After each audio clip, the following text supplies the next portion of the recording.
menjatuhkan pidana terhadap terdakwa Richard Eliezer Budiang Lumiu dengan pidana penjara selama 1 tahun dan 6 bulan.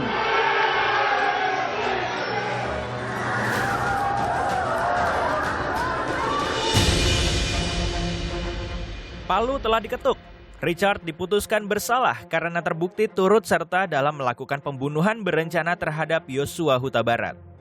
Namun vonis itu jauh lebih ringan dari tuntutan jaksa, yaitu 12 tahun penjara. Hakim menyebut telah menerima peran Richard sebagai justice kolaborator. Menyatakan terdakwa Richard Eliezer Budiang Lumiu terbukti secara sah dan meyakinkan bersalah melakukan tindak pidana turut serta melakukan pembunuhan berencana. Menjatuhkan pidana terhadap terdakwa Richard Eliezer Budiang Lumiu dengan pidana penjara selama 1 tahun dan 6 bulan.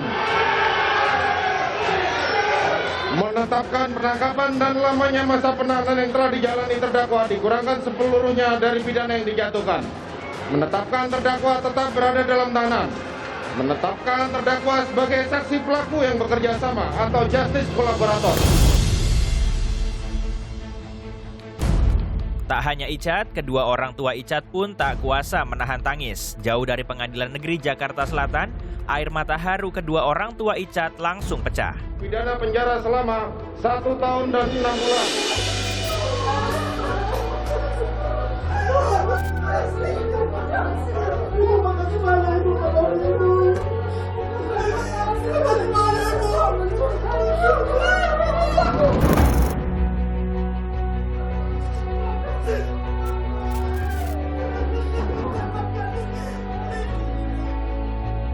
Kuasa hukum Icat menyatakan puas dan merasakan keadilan yang seadil-adilnya.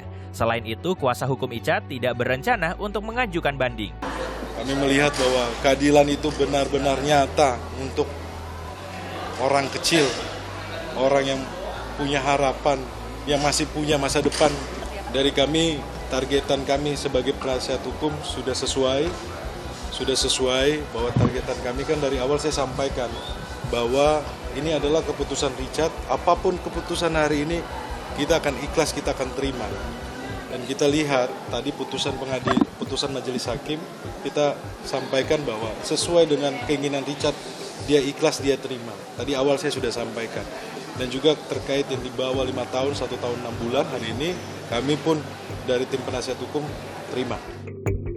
Tidak hanya pihak Icat, putusan hakim ini juga menimbulkan rasa puas dari keluarga Joshua Huta Barat. Memang kami keluarga telah mempercayai hakim majelis yang mulia sebagai perpanjangan tangan Tuhan, dan vonis telah memberikan Richard Eliezer yaitu vonis 1 tahun 6 bulan. Biarlah almarhum Yosua melihat dari surganya Tuhan. Eliezer dipakai Tuhan menjadi orang yang bertobat, benar-benar bertobat. Jangan hanya di saat terdesak.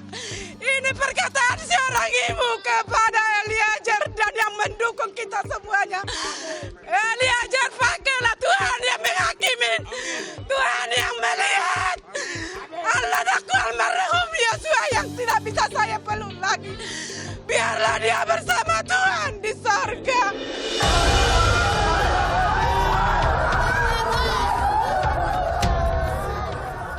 Rasa syukur tak hanya datang dari pihak yang bersidang. Ratusan Richard Angels di Pengadilan Negeri Jakarta Selatan juga menyambut baik vonis hakim.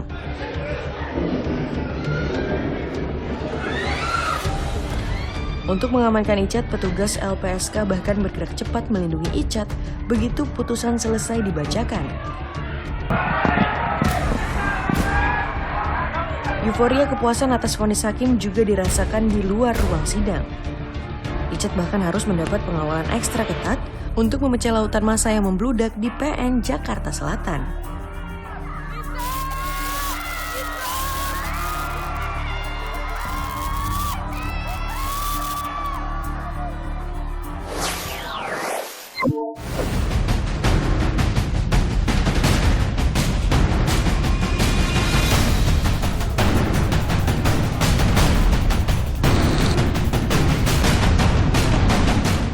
Menjatuhkan pidana kepada terdakwa tersebut oleh karena itu dengan pidana mati.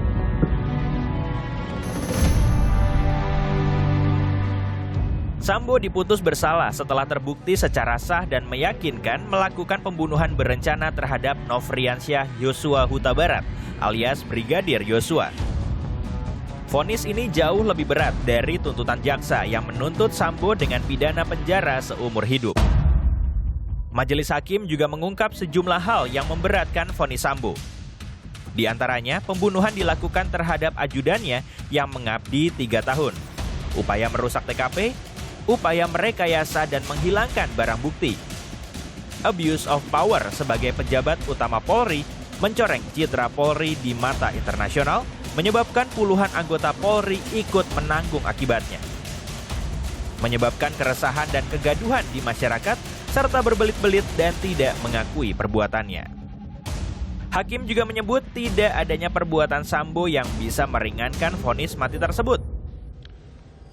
Mengadili, menyatakan terdakwa Ferdi Sambo SH.SIK MH telah terbukti secara sah dan meyakinkan bersalah melakukan tindak pidana, turut serta melakukan pembunuhan berencana dan tanpa hak melakukan tindakan yang berakibat sistem elektronik tidak bekerja sebagaimana mestinya yang dilakukan secara bersama-sama.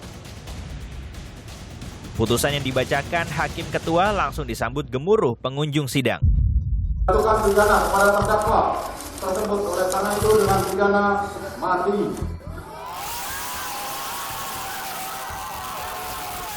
Saat Tuhan telah nyatakan mujizatnya melalui perpanjangan tangannya, yaitu hakim sebagai utusan di muka bumi ini, mereka telah memberikan harapan kami sesuai dengan perbuatan Sambo, dia mendapatkan putusan vonis yaitu hukuman mati.